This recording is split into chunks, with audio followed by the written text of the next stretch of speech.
नमस्कार, बड़ी खबर देख रहे हैं आप। मैं हूं आपके साथ प्रियंका तिवारी। आज दिन भर की बड़ी खबरों को विस्तार से जानेंगे, लेकिन उससे पहले आपको सीधे लिए चलते हैं खटीमा। ऊधम सिंह नगर के दौरे पर पहुंचे उत्तराखंड के सीएम पुष्कर सिंह धामी संबोधित कर रहे हैं, सुनाएंगे। स्पष्ट रूप से दिखाई दे रहे हैं। हाल ही में जारी पलायन निवारण आयोग की रिपोर्ट बताती है कि प्रदेश में 44% रिवर्स पलायन हुआ है। यानी आज हमारे उत्तराखंड का युवा, पहाड़ का युवा बेहतर भविष्य, रोजगार और आत्मसम्मान की उम्मीद में फिर से अपनी मिट्टी, अपने गांव की ओर, अपने पैतृक स्थानों की ओर लौट रहा है। इतना ही नहीं, प्रदेश की बेरोजगारी दर में एक वर्ष में 4.4% की कमी की है, जो राष्ट्रीय औसत से भी बेहतर है। भाइयों बहनों, लेकिन ये दुर्भाग्य ही नहीं, बल्कि आज जो हमारे प्रतिपक्ष के मित्र हैं, उनको राजनीतिक दृष्टिहीनता के कारण देवभूमि उत्तराखंड में हो रहा है ऐतिहासिक विकास दिखाई नहीं देता है, क्योंकि जिनकी राजनीति नकारात्मकता की है, भ्रम की है, संदेह की है, अफवाहों की है और डर फैलाने तक सीमित है, उन्हें विकास की रोशनी चुभती है। आप सभी जानते हैं, जो खुद अंधेरे में रहे और जिन्होंने जनता को हमेशा अंधेरे में रखा, उन्हें आज विकास के उजाले से असहजता होना स्वाभाविक है। लेकिन हमने पहले ही दिन से स्पष्ट कर दिया था।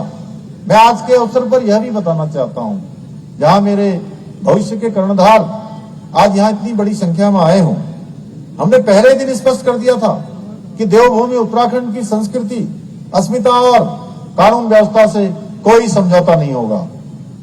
इसी संकल्प के साथ हमारी सरकार ने लव जिहाद, लैंड जिहाद और थूक जिहाद जैसी घृणित विभाजनकारी, समाज को तोड़ने वाली मानसिकताओं पर सीधा प्रहार किया है।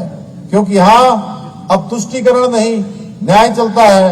यहां वोट बैंक नहीं, बल्कि संविधान चलता है। संविधान की व्यवस्था के अनुरूप काम होता है।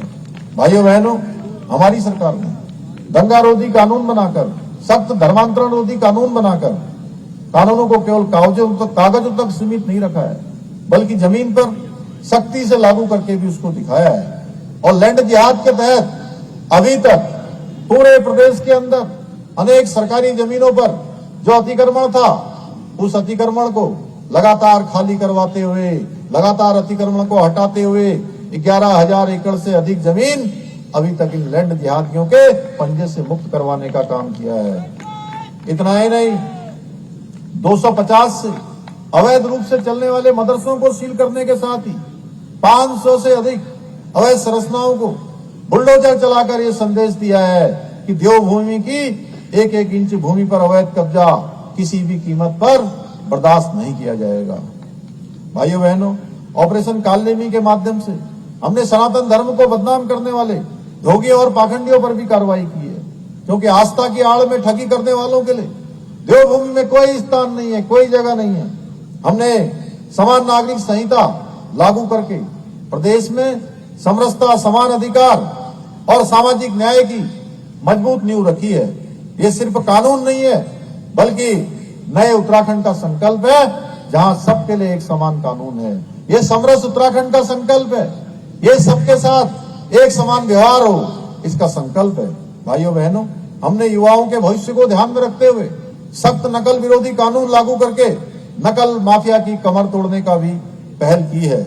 और इसका परिणाम है कि आज प्रदेश के अंदर 28,000 से अधिक युवाओं को योग्यता के आधार पर सरकारी नौकरी मिली है।